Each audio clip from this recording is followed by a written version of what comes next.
Давот бул жашоонун миссиясы. Бирөөлөр жакшылыкка чакырып жамандыктан кайтаруу. Канчалык бирөөгө айтсаң, тилиңдеги нерсе дилиңе түшөт да. Мисалы, өзүм ошол сапат келсин десем, бирөөгө айтышым керек. Менин жашоом ушул 24 саат бою эле дават болсо деп тилейм да. Группа интересов деп коет корчу. Англисче стейкхолдер. Ар бир чөйрөнүн өзүнүн даваты бар. Мисалы, бизнесмендердин даваты бар. Өзүнүн бизнесин рекламалап атат. Саясатчылардын даваты бар. Биздин партия укмуш деп. Бир гана интеллигенция уктап атат да. Интеллигенцияда бир элге чыгыш керек.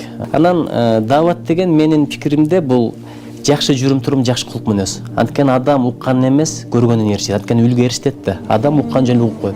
Эгер жолго салыштыра турган болсок, ажылыктын жолу толтура, пробка. Барам дегендер толтура. Мына мешиттерди көрүп атабыз. Намаздын да жолу пробка болуп калды. Адептин жолу бопбош турат да.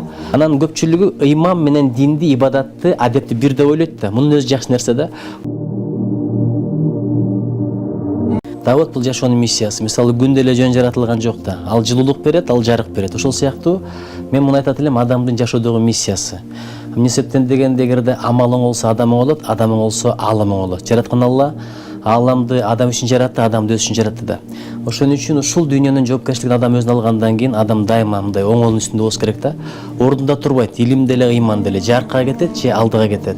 Ошон үчүн бирөөлөр жакшылыкка чакырып жамандыктан кайтаруу. Канчалык бирөөгө айтсаң, тилиңдеги нерсе дилиңе түшөт да. Мисалы, өзүм ошол сапат келсин десем, бирөөгө айтышым керек. Түкүрбө, ыргытпа, сөгүнбө деп. Ошон үчүн менин жашоом ушул 24 саат бою эле дават болсо деп тилейм да. Анткени бүгүн келаттым, бирөө 2 жолу машинасынан башын чыгып түкүрдү. Ушундай үлгүрүп барып айтып калдым, жолго түкүрбө деп. Бул дагы дават да. Бирөөнү бир жаман иш кылып атса, колу менен токтот деген пайгамбар алейхисаламдын хадиси бар эмеспи? Колу менен токтотконго духуң жетпесе же колуңан келбесе, тилиң менен токтот, болбосо жүрөгүң менен жаман көр депчи.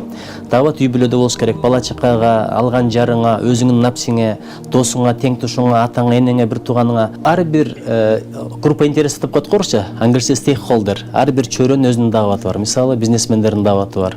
Өзүнүн бизнесин рекламалап атат. Саясатчылардын даваты бар. Биздин партия укмуш деп өзүнүн электоратын кеңейтип атат. Бир гана интеллигенция уктап атат да. Интеллигенцияда бир элге чыгыш керек. Анан молдокелердин даваты бул ыйманга, динге чакырган. Бирок эми саясаттагы даваттын айырмасы эмнеде? Мага добуш болсо, атагым чыкса, бийликке келсем деген ниет болот да. Чыныгы дават бул жөн гана жараткан ыраазычылыгы деген да. Эч ким билбей эле койсо, адамдар оңоло берсе депчи. Анан дават деген менин пикиримде бул жакшы жүрүм-турум, жакшы кулк мүнөз. Анткени адам уккан эмес, көргөнүн эришет. Анткени үлгү эришет да. Адам уккан жөн угуп коет. Бул биринчиден, экинчиден, мисал пайгамбар алейхисаламды деле көпчүлүк ээрчигендердин көпчүлүгү адебин көрүп ээрчиген экен да. Көбүнө сүйлөгөн деле эмес экен. Мисалы, эгер жолго салыштыра турган болсок, ажылыктын жолу толтура, пробка. Барам дегендер толтура.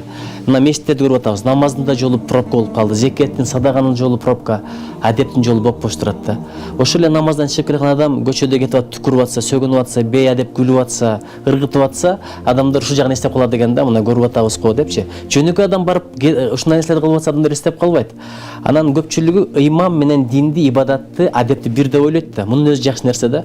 Ошон үчүн динге келген адамдар, динге чакырган адамдар бул жагынан да жоопкерчиликте болуш керек. Адепке көңүл бөлсөк жакшы болот эле.